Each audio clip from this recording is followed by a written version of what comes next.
Thank you. So today the topic is inner chatter or inner peace.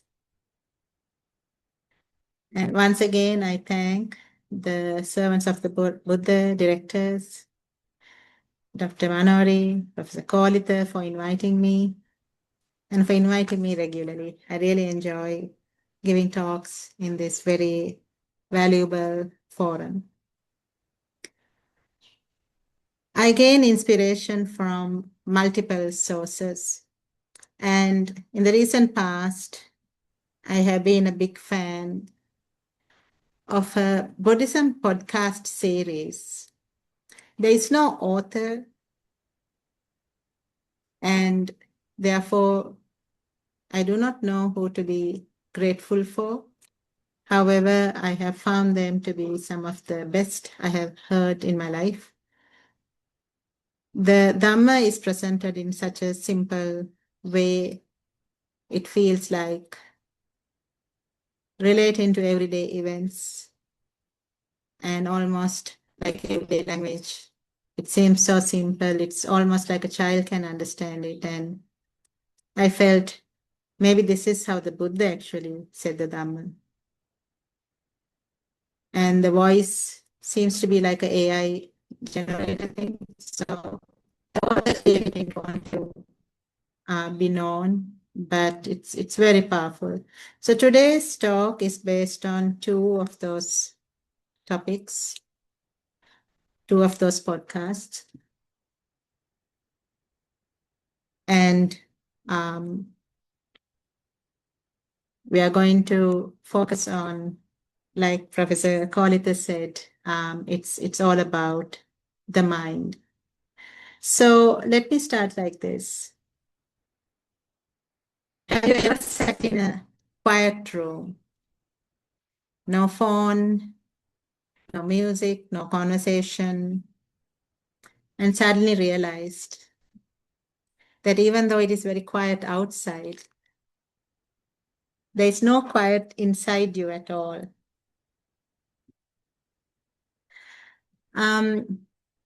My experience of this is I want to sit quietly. I like to sit quietly.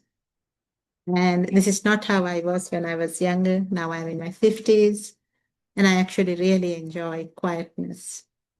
So sometimes I deliberately sit down and think, I'm going to enjoy some quietness. But then the mind has no such intention. And there is a continuous stream of talks, thoughts about yesterday, about today, about tomorrow, things to plan, things to do, things I said, things I should have said, things I wish I didn't say. I'm sure you can relate to this. I remember now when I catch myself in this, when I notice, and I think the key point here is noticing. When I notice that I'm in this, I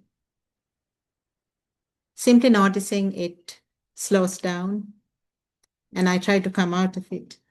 But there was a time in my life and I really enjoyed it.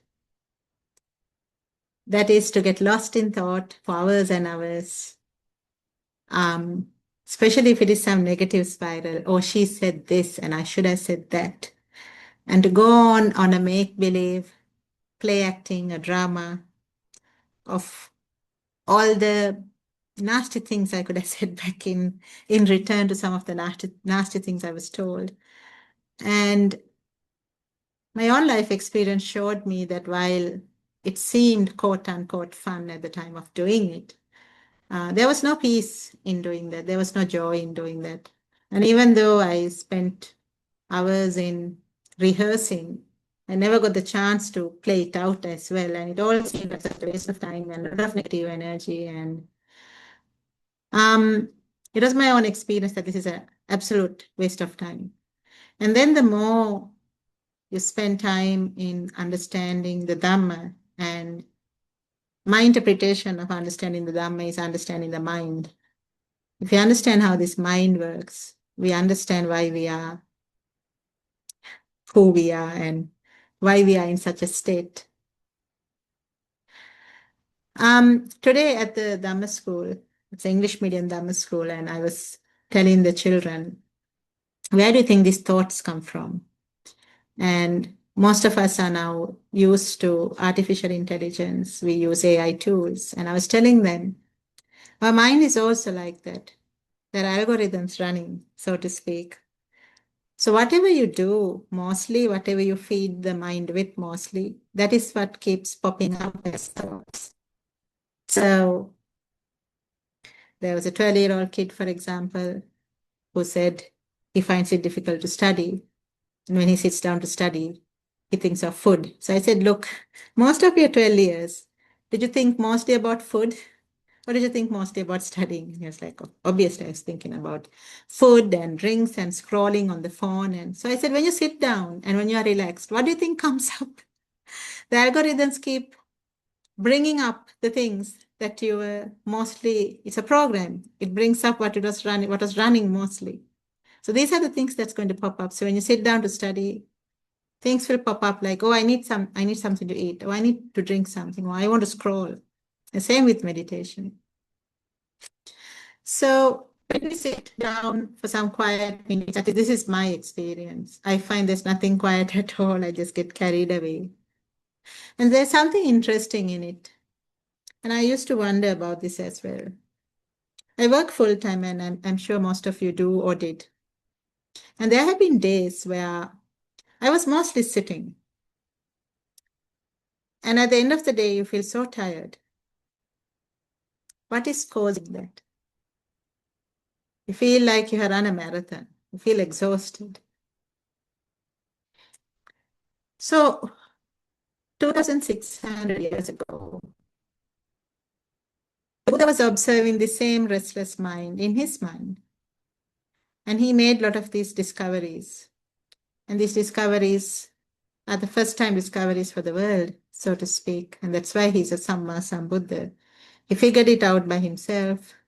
There was no playbook. There was no manual. Now, thanks to the Samma Sambuddha, we have a playbook. We have a manual. So in the Samyutta Nikaya, he described this consciousness like a monkey into the forest, grabbing a branch, letting go, grabbing another, never still. And he said, this is how your mind is. Now, today I told the students, they were in the age of between 12 to 16. I said the biggest mistake we make is in thinking of the Buddha as some extraordinary person. Of course, he is an extraordinary person as a Samma Sambuddha. But as a human being, as a lay person, before becoming the Samma Sambuddha, he was like you and me. He had the same problems, same experiences that we are grappling with. So when we sit down to eat, it's really funny when you go out to eat and if you just look around, family of 4, family of 5, or if you look at a table of 6 friends who have come to eat, have dinner, after some time you see them all on their phones, scrolling, right? If you go on vacation, we take the same busy mind with us, isn't it? So in the Dhammapada, the Buddha beautifully explains this. He says the mind is querying, wavering, hard to guard, hard to control. But a wise person straightens it, just like a bent timber piece is taken and you create a straight arrow. A wise person does that. Now, that is something very interesting because why are we like this? It's no fault of ours. And that is, I think, the first thing, because this Dhamma is a path of no regrets. How do you live life with no regrets? And the more you discover about how this mind works, it's important to have no regrets and to think that this is no fault of mine. This is what the design is. And the Buddha was describing the reality.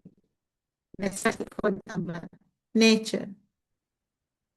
And the most important thing is, he says, the wise person straightens it like a craft person straightens an arrow, creates an arrow out of bent timber.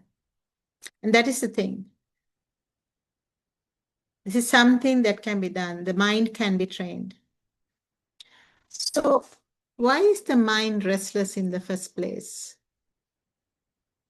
In the Dhammacakkappavattana Sutra, the Buddha taught the Four Noble Truths, which we all are quite familiar with. And the second truth talks about the origin of this dissatisfactory nature in life. And there he refers to tanha. The most beautiful definition I have come across tanha is insatiable thirst.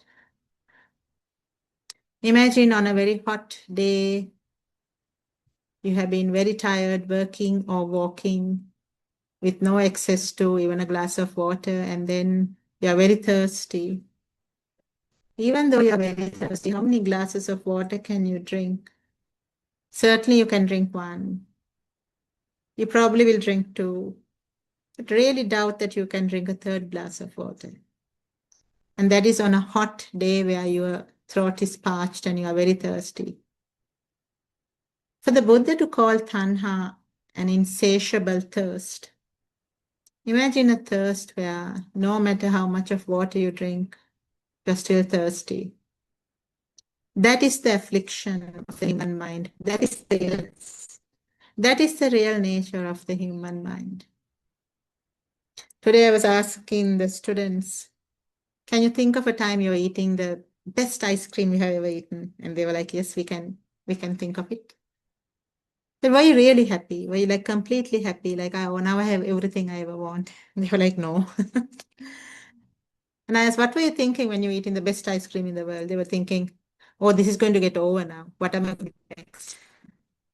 So even when you're having a really good experience, it is still not good enough. Your mind is still searching for something else. And that is because of this insatiable thirst. This insatiable thirst craving. So Buddha explained that there's a craving for pleasure, craving to become, craving to avoid, escape. But look at our own thoughts. This constant monkey swinging from branch to branch, it's going because it's looking for something. Never happy with what it has. We are either trying to be successful, trying to avoid discomfort, trying to get some pleasure, trying to feel safe, or trying to replay what was really good, or trying to bury or go past what was not good. Some people misunderstand this and they think that the mind is broken. But actually, it is searching, it's looking, it's this insatiable thirst. No matter what comes its way, it's not enough. And this can never be fulfilled, never be satisfied. So it keeps moving. So what can we do?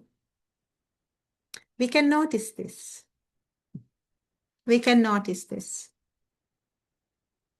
And even children can notice this. So today I asked children, when you are angry, if you think of your past times when you were angry, were there moments where you were angry and you noticed, you were aware that you were angry? They said yes.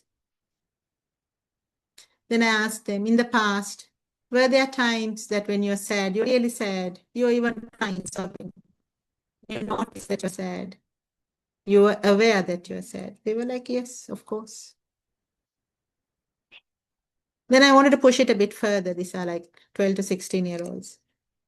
I said, okay, were there times that when you're angry, you noticed that you're angry? You observed or you're aware that you're angry. And simply because you noticed, simply because you observed, that anger went down a bit? Some nodded. Actually, a majority nodded.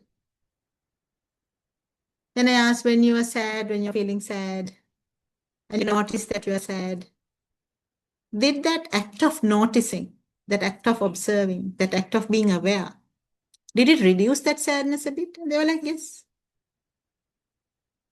So we all have seen this duality of the mind, where on one side you're sad or you're angry, there's some strong emotion going, and on the other side, you're noticing. So the problem is not about these thoughts. Thoughts arise. Thoughts coming is natural. The problem is in what happens next.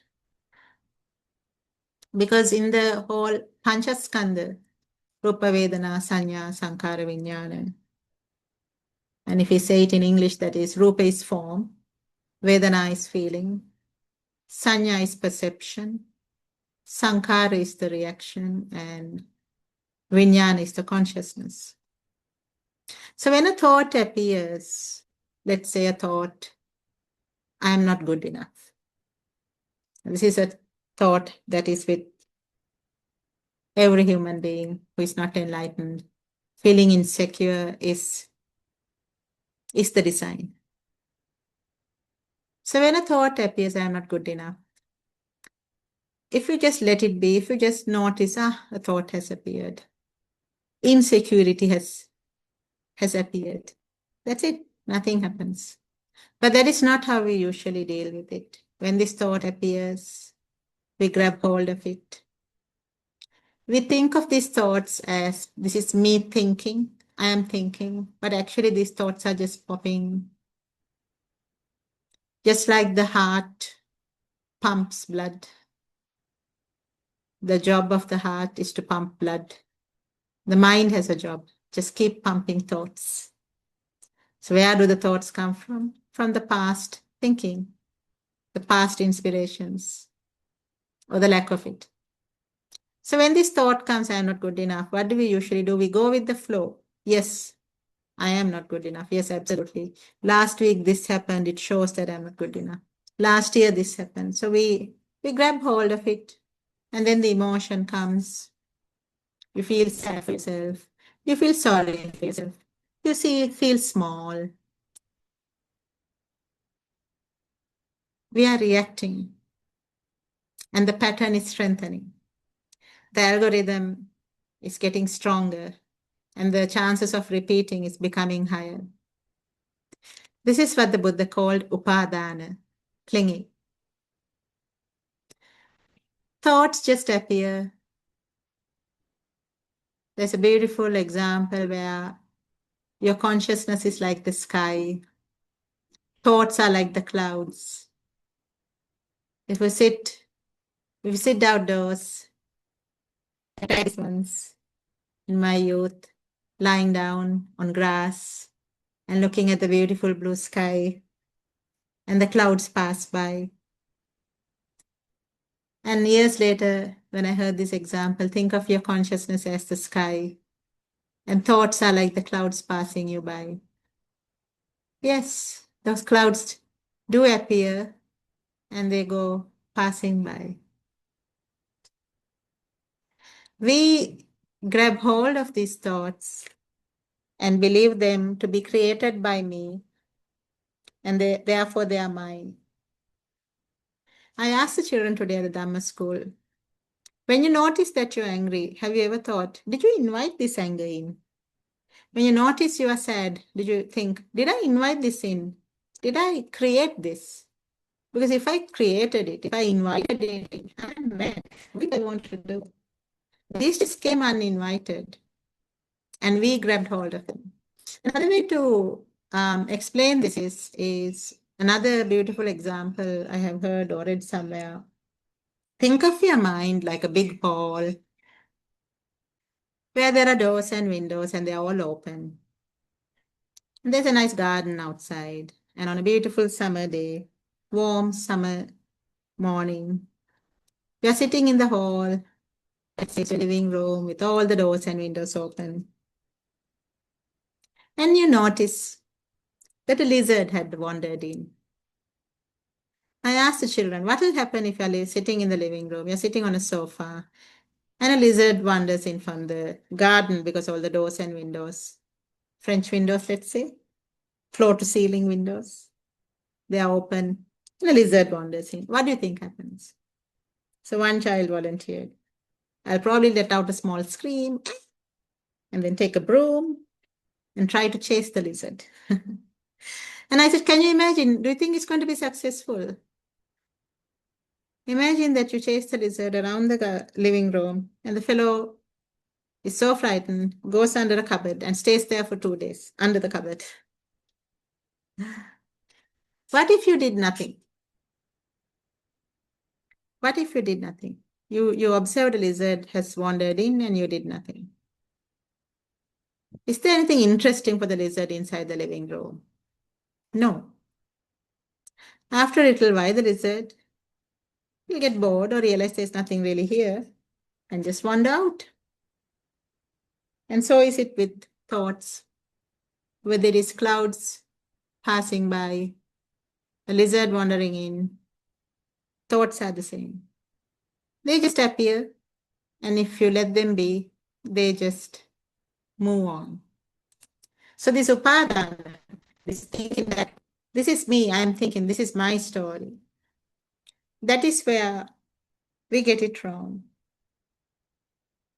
And if you are 12 years wrong, 12 years old, you have got it wrong for 12 years. If you are in your 50s like me, then you have got it wrong for 50 plus years.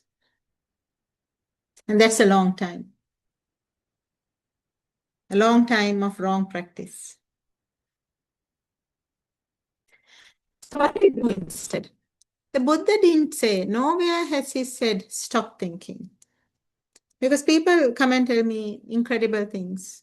Oh, I am meditating, but I can't stop thinking. I'm like, huh? Who told you to stop thinking? No, nobody says stop thinking. The Buddha says, notice the thinking. Observe it, notice it. And sometimes when you realize that you're thinking unwholesome thoughts, in the Vitakka Santana Sutra, the Buddha gives 5 ways of handling unwholesome thoughts. He says, first one was, you can replace it with a wholesome one. Doesn't work. Reflect on the danger of it. That doesn't work. Withdraw your attention from it. That also doesn't work. Try to calm yourself down so that the thought forming mind is calming down. None of these works, he said, that's a strong word. He describes pressing your tongue, the roof of your mouth, press it with the tongue, and that applies a bit of pressure and you can really push the thought out. He hardly advocates suppression or forcing something out. But in the event of unwholesome thought, if you can't deal with it at all, that is what you need to do. So how do we move from this whole inner chatter to inner peace? So in Buddhism, it's all about seeing. And this is where we come to Vipassana. Vipassana is broken into Vi and Passana. It's a special way of seeing things. A special way of seeing things. And the reason for that is our current dose of, what do you say, the sense dose. Our current sense dose are not capable. They do not have the capacity to see the reality as it is. Now, why do we say that? Take yourself, for example, through O-level science, you know that you are a bundle of atoms. And in these atoms, there is mostly empty space. Actual particles are quite small, minuscule. And inside the atoms, there are subatomic particles. Now, the Buddha, 2,600 years ago, spoke about this. He said, we are made of really small particles that are too small to be seen by the eye. And these really, really, really small particles, they change at an incredible speed. They come to life, sustain for a very short time. They pass through. So imagine we are made of really tiny particles, too small for the eye to see. And each of those particles get born, change, and die at too much of a speed for the brain to decipher. And as a result, when we look in the mirror, when we look at other humans, we see a solid mass. Something looks solid, it feels solid, and we believe it to be a permanent entity. Whereas the reality is there's nothing solid about it. It's actually really small particles with a lot of empty space, changing at a massive speed. So much so that if you try to pinpoint and show this is I, there's nothing to show. The particles are too small to show, and they are born, change, and die before we can even pinpoint. So that is what the reality is, but we cannot see it. We cannot see it because the eye does not have the capacity to see it. The brain does not have the capacity to understand it, the speed of it. And therefore, the Buddha said, you need to see it in a special way. And how can you see it in a special way? Through meditation. Seeing is also inferred as wisdom. So the Buddha speaks of 3 levels of wisdom. Sutamaya, prajna, the wisdom one gets from hearing, listening. Chintamaya, prajna, whatever you heard, you start reflecting, you start thinking about it. And bhavanamaya prajna, you get the direct experience of it. And here, a chef is referred to. Imagine a chef who knows a really delicious soup, and he actually knows the ingredients. He has the recipe and he creates it. But until you taste the soup, you will not really know what that taste is all about. And so in Buddhism, there's a lot of emphasis on that practice. And to use Vipassana, the techniques you find in the Sattva Satipatthana Sutta, as a means to this here see. So what are we trying to see? When we start noticing these thoughts that come in, like the clouds that are floating, passing by in the blue sky, like the lizard that occasionally comes in to the hall, we start noticing thoughts. And then we begin to see the 3 universal characteristics that is common to everything. Anitya, dukkha, anatta. So if you take anitya, impermanence, everything is changing. When you're meditating, the breath changes. Sometimes it's short, sometimes it's long. Feelings change. You can feel the subtle sensations on your body. That changes all the time. The thoughts change. Even when you're distracted, the things you are distracted about also change. Everything is changing. dukkha, or rather unsatisfactory nature of life. I think that sums it all. The unsatisfactoriness. Where is it coming from? Anything that is continuously changing cannot provide lasting happiness, security, anything.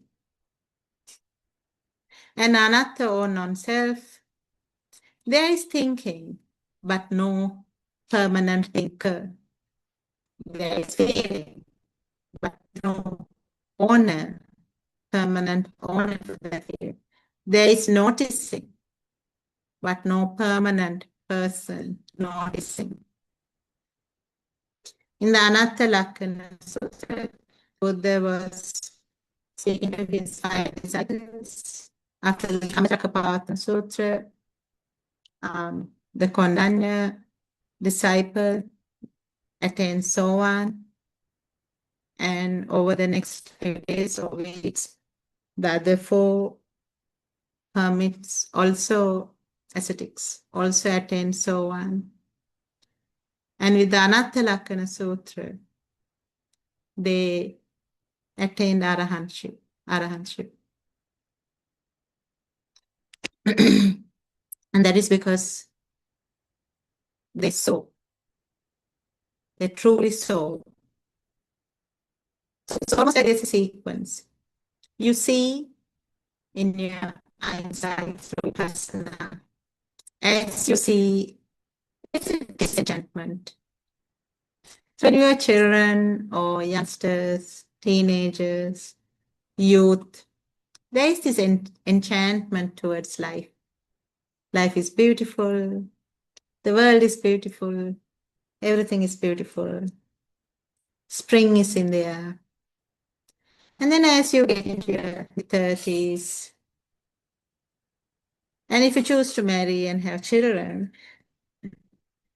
that is when you start thinking that you're out of your mind. And then when you're on a Dhamma path, and you really start to see all of these changes, this unsatisfactory nature in life, everything that is so dear to you, yourself, your partner, your children, your parents, your friends, how desperately you're trying to hold on to them. And in spite of your best hold, how everybody's growing old, growing sick, and eventually passing away. So when you start to see, really see the Vipassana way, the Anitya Dukkha Anatta, there is disenchantment. Oh, you know what? This is not so cool. This is not what I want to sign up to anymore. And with that comes dispassion. And you realize that you don't need a lot to be happy. You don't need to go to exotic and amazing places to be happy. You can be happy in stillness. You can be happy by just closing your eyes and going within and doing nothing. So seeing disenchantment, dispassion, freedom. What does this mean in our behavior? Let's come back to the thoughts. Be aware for negativity. Really count and label your thoughts. You'll see that they are mostly negative. And that is normal. There's nothing wrong with you. That is the design. There will be feelings of anxiety. What will happen? What if this happens? What if this doesn't happen? There will be fears. So when a thought of anxiety arises, what do? We need to first notice, anxiety is here. And once you notice anxiety, every thought, every mood, every emotion has an impact manifests, or there is you can feel it in the body. So you can first ask yourself, I notice anxiety is here. Where do you feel it in the body? And start observing the body. Is there a tightness in the chest? Can I feel it in the breath? Can I feel it anywhere else? Just observe. This noticing, this observing, gives us a small space. In this awareness, in this small space, the reaction is delayed. And if you keep observing, there is no reaction. And there lies the freedom. What if somebody is scolding you? In this society we live, where it is very hard to live because the expectations are so high. You have to, sometimes one job is not enough. Sometimes you have to do two jobs to earn a lot of money, to keep up with the way society is now telling you that you must live. And as a result, people are restless, frustrated, get angry easily. If you think about the people in your home, the people you love, they get angry easily, isn't it? So when somebody's angry with you, somebody's scolding you, that is a great moment to practice this. When somebody's speaking to you harshly, start to notice anger arising inside you. Anger is felt as a heat in the body. Now, initially, when I heard these things long ago and I was trying them out of all the emotions, anger is the easiest to catch because number one, once you start observing anger, you realize that, okay, you get angry a lot. It's quite angry society, actually. And this anger is not like the hatred. It's a slight irritation, slightly annoyed. And you notice, once you start noticing, you realize that you're mostly slightly annoyed or slightly irritated. And that you can observe with the heat in the body. For me, I notice the heat and I notice, I'm angry. And then what I do, then I focus on the sound. Usually somebody's yelling or shouting. And I start focusing on the sound. Because actually at your eardrum, it's only sound. So sound comes and hits the eardrum, and those vibrations convert it into some electromagnetic data, and through the brain and the ear, there is a nerve, auditory nerve. It takes the electromagnetic charges to the brain, and the brain deciphers it through the language, the memory of the language, and you understand, okay, person X is calling me now, right? And then the story about it starts. How dare this person scolds me, and so on. But if you don't go that whole journey, and if you stay near the eardrum, your eardrum has no idea. Eardrum does not know the person, does not know the language, does not know the tone or the emotion behind it. It's just a sound. So I start noticing the sound. And usually noticing the anger arising in me, noticing the heat, noticing the sound. Those are usually enough to bring me back to calm. And then I go on to notice the tone, the hurt in the voice, and observe the facial expressions, the usually calm, beautiful face, now twisted in anger. And then comes compassion, This person is really angry and suffering as a result. And then if you are really fair about what is going on, and if you really ask, what is my contribution to this person's dissatisfaction? If you're really honest, you always find that you have a contribution. Whenever somebody is yelling at me, whenever I think about what is my contribution to this person is yelling about, I always find a contribution.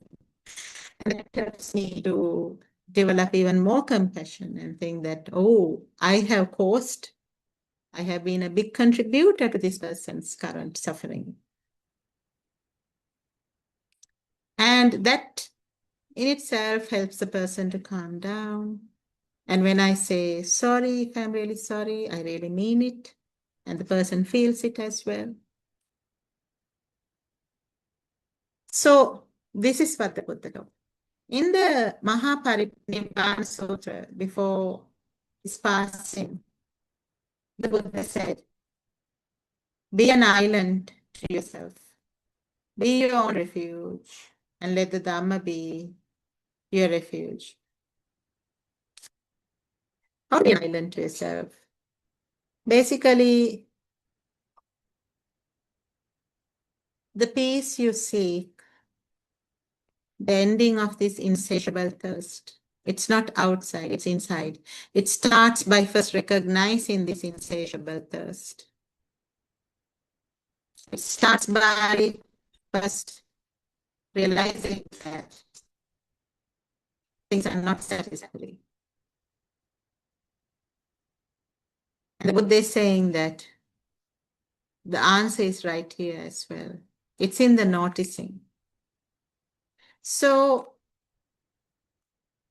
I would like to practice for a few minutes because Flame and the Buddha advised Dana Sila Bhavana. And if you're serious and you want to go the path, he advised Sila Samadhi Pratya. In both, meditation is the common thing. After we heard today and reflected while you're listening, now is the moment to practice. So may I invite you for a 5 minutes of practice, and then we can have a discussion around this. So if you sit comfortably and gently close your eyes, we experience this world with 6 sense doors. The eyes, the ears, the nose, mouth, the tongue, the body, and the mind. We see with our eyes, we hear with our ears, we taste with our tongue, we smell with our nose, the touch sensation on the body, and we think with our mind. When we are seated and with our eyes closed, ready for meditation, the eye sense door is closed. We can take the nose sense door as an approximate closed if there's something interesting to sniff or smell right now. And we can take the tongue sense door also as approximately closed because we are not eating or drinking anything right now. So that leaves us with 3 other sense doors: the ear, the body, and the mind. Now let us sit quietly in the present moment awareness. What is the present moment? It is the here and now.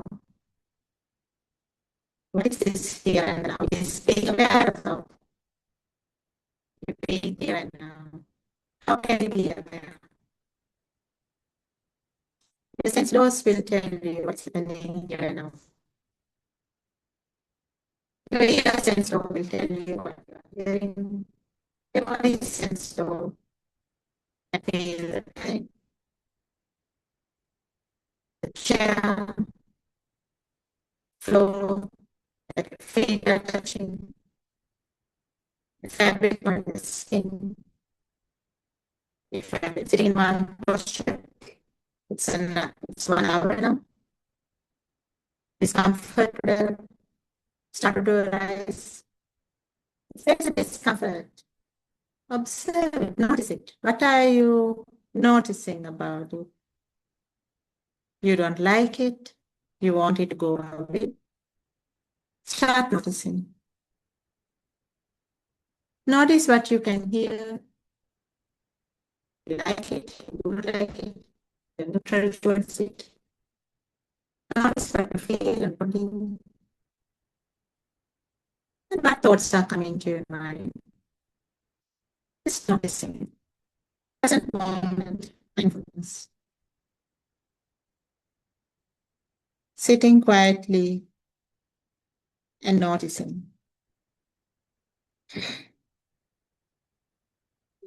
for 5 minutes.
Sadhu, sadhu, sadhu. Now I would like to hand it over to Professor Kolita for the discussion. Are you unable to unmute? Dr. Manori, would you like to?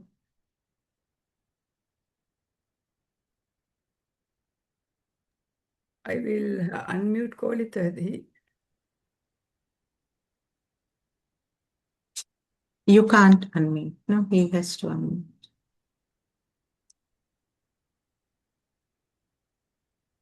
What I'll do is... Okay, now right. Right. Thank you. Thank you, Mallory, for unmuting me. And so thank you, Nadeesha, for that very interesting talk. As usual, delivered with so much of clarity, and a lot of information, and a lot of wisdom as well. I'm sure all that has come with all the practice you have. You know, you're practicing mindfulness, it's reflected in your talks as well. So the bottom line is I think you showed some very important things about the use of these mobile devices as well. To what an extent people have got entrapped into this use in these mobile phones, and in the process, how all your thinking, the brains have all changed. And there's a lot of neuroscience going on, experiments going on all over the world, which has shown extent to which the brain is damaged, the neural connections. And then the importance of mindfulness, how it can rewire these neuronal connections, the synaptic connections, the secretion of so many neurotransmitters, brain-derived neurotropic factor, and so on. So the bottom line is just watch the thoughts, let it be, without getting attached to all that. I'm sure there must be a lot of questions from the audience, so this is the time to do so. You could make any comments you want on this subject and also raise any questions for clarification. Anyone who wants to do so, please raise your hand and our host will unmute you.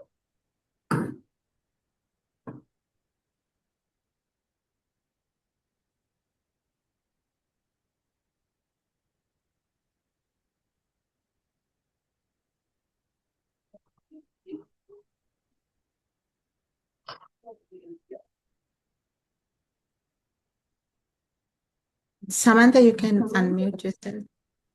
Thank you. Thank you, Nadeesha. Thank you for that really interesting, valuable Dhamma talk. I mean, obviously, I know some of the stuff, I've heard it before, but still it's difficult to put that into practice. That is the difficult thing. And I think what I learned today was that word you said about capturing that gap, that space, you know, from being aware, from mindful of the anger or the thoughts, and just to get that and get that little bit of space and apply some wisdom on how to respond as opposed to react. Because I must say, I tend to sometimes, when I'm not mindful, tend to react and then think, oh my goodness, why did I do that now? And, you know, so from that, that's also a learning curve on reflection. And so it's still a work in progress, but I really, I'm going to listen to this talk again and put that into practice. Sadhu, sadhu, sadhu. Thank you. Sadhu, sadhu, sadhu. Thank you for Question that. raised by Jaika on the chat. Nadeesha, can you see that? Yes. So Jaika is asking, I have often wondered if the Mahayana tradition of chanting mantra are tools to inhibit inner chatter while meditating. In our tradition in Sri Lanka, what is the benefit or use of chanting Pirit? Professor Kolita or Dr. Manori, would you like to respond to that? About mantras to inhibit inner chatter while meditating. I'm not expert in this area, but from the little I know, I think that is also a way of calming the person. You are focusing your attention on one aspect. Okay, you are chanting Pirit or whatever. Then you are focused on that. So there's no room, because as far as the mind is concerned, at any one moment there can be only one thought coming from one of the 6 sense bases. So if you are focusing on one thing, then there's no room or no space for other thoughts to creep in. I think that may be how it is working, some benefit, whatever the benefit. I don't know whether Manor has something more to tell on that. Isn't there a fundamental difference between Pirit and when we say Pirit? We'll come to that. But certainly the Mahayana chants like Om Padme Mani Hum, both Padme Mani Hum is supposed to be, it's a repetition of the same thing.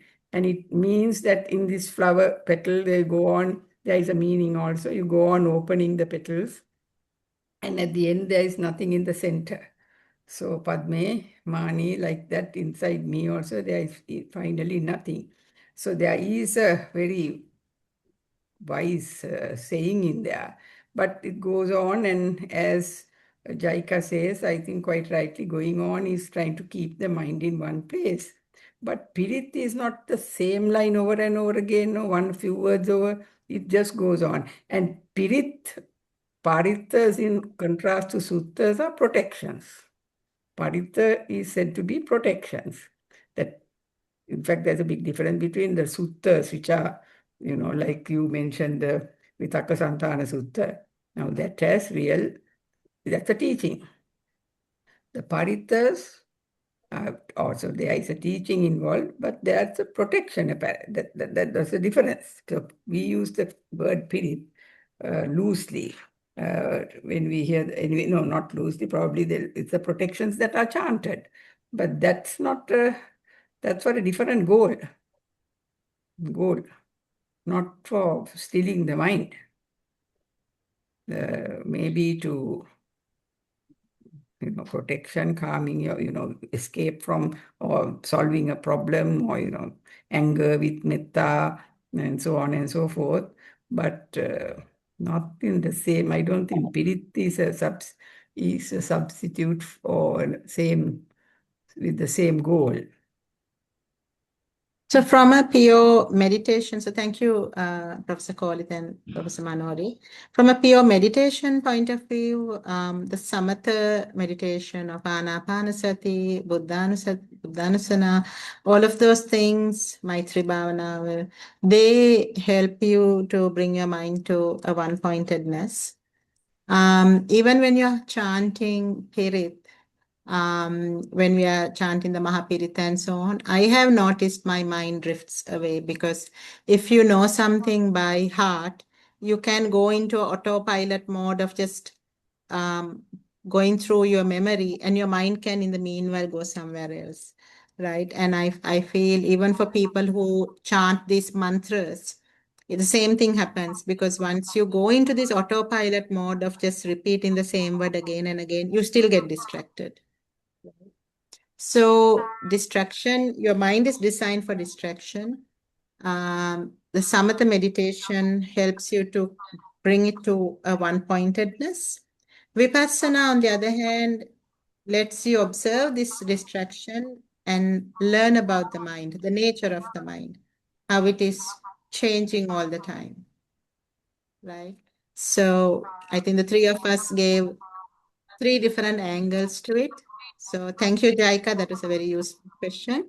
While we were speaking, I saw Kumari raise her hand. Kumari, is there something you would like to share? Everyone, yes, Sarwan. Yes, I just wanted to add a little bit. Some of them were already said, I think. Yes, chanting a single word like Buddha, or I think Thai people use that word, Samma Sambuddha, bringing Samma Sambuddha to the mind. So anyway, bringing one word, whether it is Padma or Buddha or whatever, it just like Dr. Selahi was said, because the mind gets concentrated, one pointed, and that helps in leaving unwholesome thoughts in that sense. And also bringing word like Buddha, it has a tremendous power because you are bringing those qualities with that single word to your mind. So that helps uh, to develop samadhi or to develop one-pointedness. And also, I would like to add as a pura krutya, say pura krutya, that is doing some simple meditation before doing sitting meditation like anapanasati, just thinking, just meditating on asubha or death, things like that, very briefly. That also helps to keep your mind one pointed. So all those things are, I think, very useful in their own ways. Thank you. Thank you so much, Kumari. There was some really valuable things you shared. So I would like to add a slightly another angle to think about these various techniques you shared, Kumari. The characteristic, our personality is also something we need to consider when we are thinking of what is suitable for us as a meditation tool. So I remember Venerable Homagama Konnanyatero, who is now not with us anymore. He used to tell us, like, if you are naturally you get angry easily, Metta Bhavana as a samatha tool is useful for you before you go to meditation. If you are a person who has a lot of Shraddha inside you, Buddhanusati meditation is a very suitable tool that will really help you to calm down because you're already in a good place of Shraddha. If you're a person with a bit of vanity and, you really get pained with things about beauty and all of that, then this whole Asubha Bhavana and all can actually help you. As a Pura Krutya, I remember, Professor Manori, you once actually went through the 4 meditations that can really help. And this whole meditation on death is done at a very, moderate level. It's supposed to help you to feel a little bit of that urgency because we are usually very laid back when it comes to the Dhamma path. And that is supposed to motivate you a bit, remind you that time is not just unlimited. It might be good to invest a little bit more time in this Dhamma path, right? So those days when the Buddha used to give meditation instructions, he had the ability to view a person and understand the person's personality and give a suitable tool. Nowadays, we do not lack that, we do not have that insight, and we tend to do just one size fits all. Right. So yeah, but thank you for that, Kumari.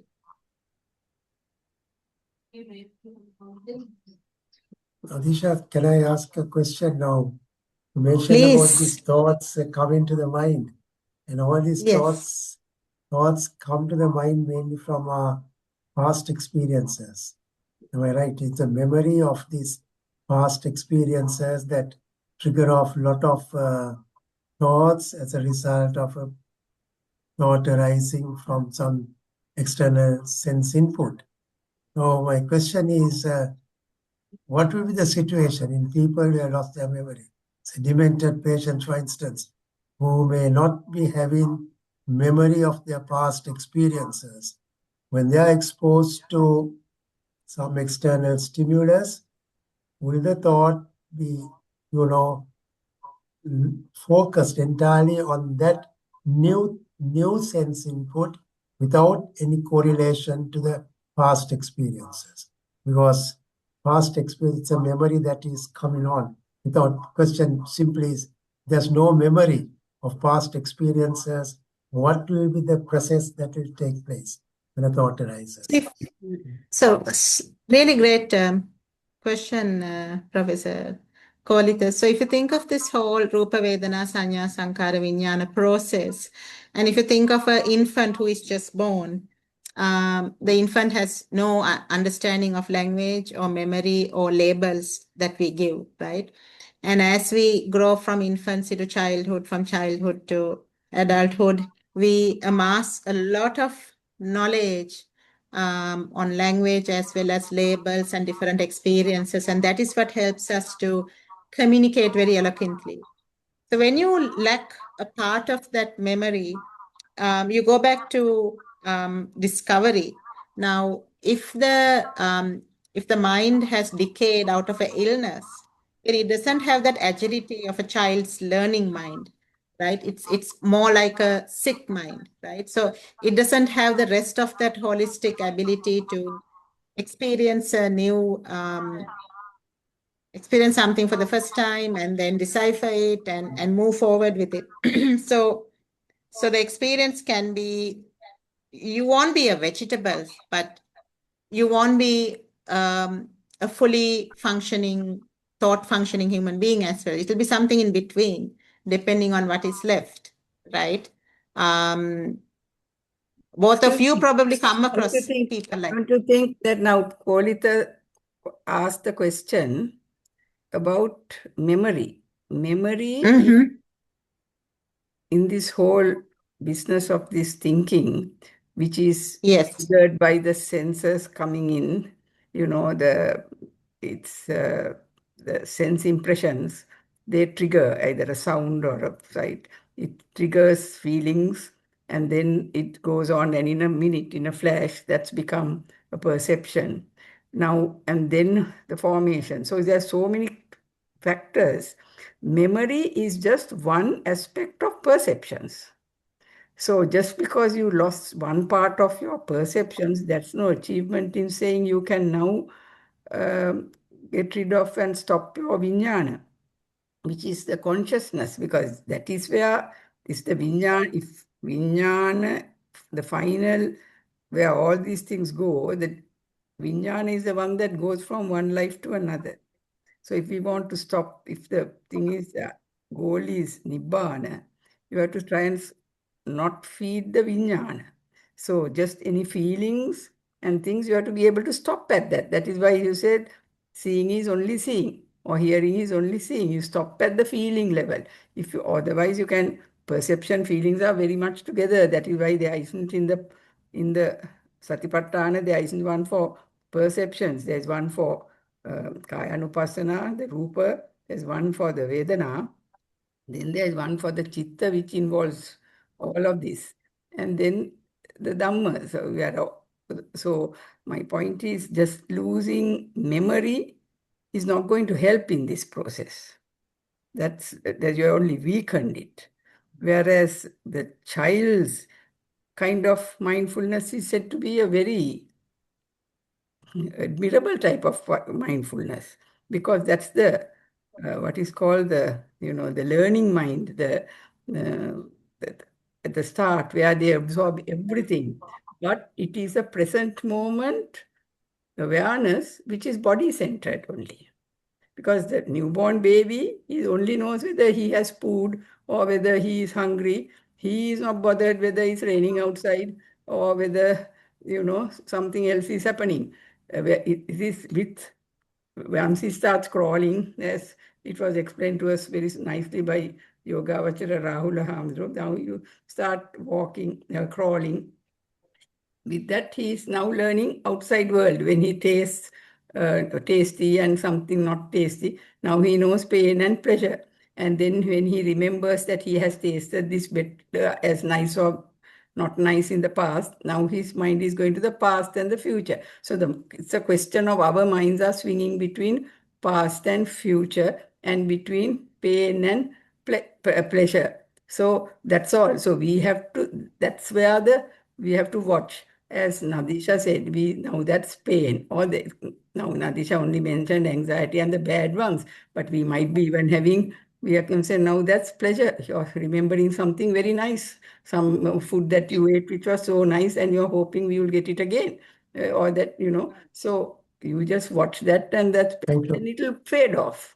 Thanks, The mind is running from here to there. Yeah. The less we try, the more you practice this meditation, there's no other way. There's no other way but practicing meditation, isn't it? Analyzing this whole thing is not going to help. The more hours, as Ajahn Sumedho and people say, the more cushion hours you have, the better. That's about it. Am I right, Nadeesha? Yes. I don't know. What do you say? Right. Is it the amount of practice you put in? Not No doubt about it. Practice, of course, is the essential point. Where you are watching the moment. And there again, it's the thoughts that arise to your mind. Every moment you can just watch the thoughts that arise to one's mind. What's the nature of it? But my issue is the thought proliferation requires memory. That is what causes you are shifting to the past. You see something like say a mango, and you have memory of the mango, then with that comes the desire. Okay, I think Kumari has another question to ask. I see hand Yes, not a question. Yeah. On the point you asked about for dementia, people with dementia, whether they have pure seeing or hearing because their memory is affected. On that, I think what we see and hear are affected by whole gamut of sanya or perceptions. And as Dr. Manori said, memory is only part of sanya, part of perception. So although their memory is affected, memory is not good, still they are not just seeing, still they are not, patients with dementia. Is that the question you asked, isn't it? How their seeing and hearing are affected because their memory is not there anymore. But still some sanya or perceptions are at work. So it's not just seeing or hearing, it's still affected by underlying perceptions.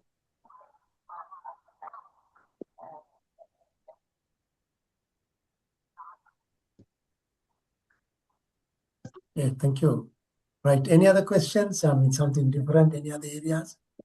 This is a very broad topic. Any other mails, any other comments, or any other questions? Okay, don't see anything else, no other hands raised. So before we wrap up, I'd like to make an announcement. That is, today there's going to be a radio talk on Radio Sri Lanka. Frequencies 97.4 on 97.6 on FM. Now that is being delivered by Dr. Elizabeth Harris. She's the president of the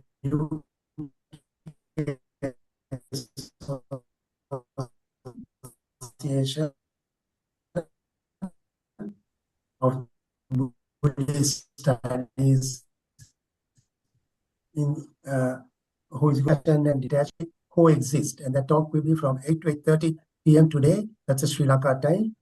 2:30 to 3 p.m. UK time. So it's you can access it even online, but on Radio Sri Lanka FM wave bands 97.4 or 97.6. So that's today, 8 to 8:30 p.m. Sri Lanka time. And thank you, Nadeesha, for that lovely talk. And can I also request you to do the Anusasana? I think we have accrued a lot of merit in delivering this talk, listening to the talk, and very, very interesting discussion on the subject as well. I'm sure we can go for hours and hours discussing this topic. It's so controversial, and there are so many gray areas to argue about. So perhaps this is not the best forum for it. So let's wrap things up. I'd like you to do the Anusasana.